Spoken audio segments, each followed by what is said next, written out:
harder to further deepen bilateral trade and commercial exchanges.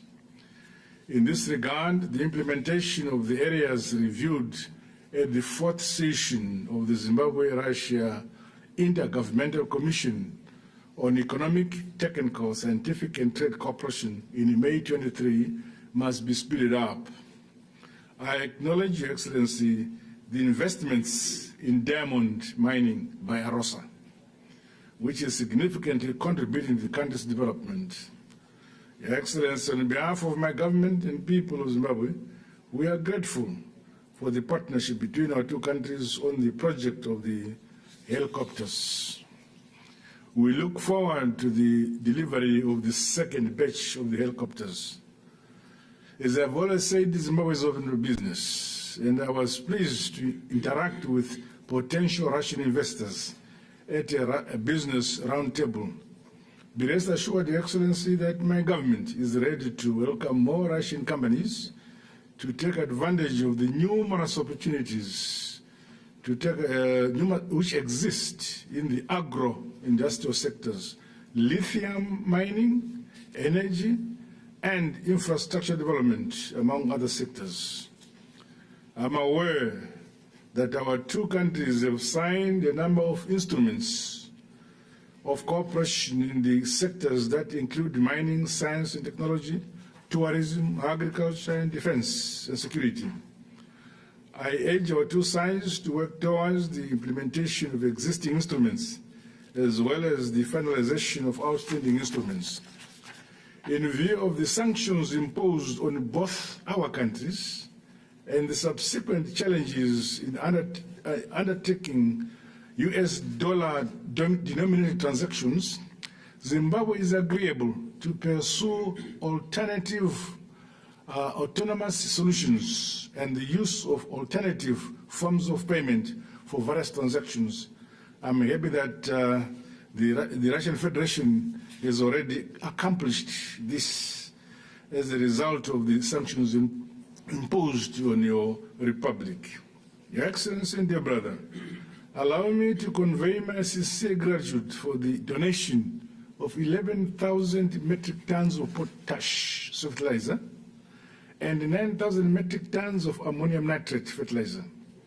This gesture is true testimony of the friendship of the Russian Federation to the people of Zimbabwe.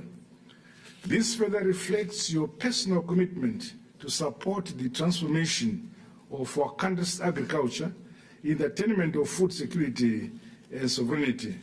I thank you. May I also inform you that for 3 years now, Zimbabwe is food secure. With the model of agriculture we've adopted and the support we've received from your country, I believe that Zimbabwe will remain food secure. Most notable is the deepening cooperation between Zimbabwe and Russian Federation in advanced science and space technology. I recall the Joint Research Implementation Agreement between Zimbabwe National Geospatial Agency, ZINGSA, and the Southwest University on Space Science and Technology Innovation, which was signed in October 2021. This has ultimately led to the finalization of the design, manufacture, and assembly and the testing of a satellite, ZimStat-2, under which scholarships were offered to Zimbabwean students to study in the Russian Federation. Additionally, the Russian Federation provided 20 scholarships through Radny University in various fields of nuclear education. The 20 candidates under the scholarships are scheduled to commence their studies in September this year. Our Zimbabwean institutions are ready to promote more direct partnerships with educational and research institutions of the Russian Federation. May I also, Your Excellency, mention that in the same vein, I acknowledge the support of the Russian Federation of the Museum of African Liberation Project being hosted by Zimbabwe, hosting for the African continent. In particular, the establishment of the Russia Solidarity Movement at the Liberation City. Further, we welcome the raising of the Russian Federation flag at the Liberation Museum site as an important symbolic gesture recognizing the immense contribution of the Russian Federation in the liberation of the African continent from colonialism. On international cooperation, Your Excellency, the solid collaboration between our two countries at multilateral fora, more so against continued Western aggression against the two countries, Zimbabwe strongly opposes the use of sanctions as a foreign policy tool which undermines sovereignty of nations. Zimbabwe has been under these sanctions from the West for the last 23 years. But as a result, we now think outside the box and use our domestic resources to grow and expand our economy. May I highlight that Zimbabwe intends to bid for a non-permanent seat in the United Nations Security Council for the period 2027 to 2028. We appeal for the support of the Russian Federation. Similarly, Zimbabwe submitted a request to you, Your Excellency, to join the BRICS New Development Bank. We equally count on the support of Your Excellency in this endeavor. Your Excellency, allow me to personally state that Zimbabwe is in solidarity with the Russian Federation in your country's special military operation in the Ukraine.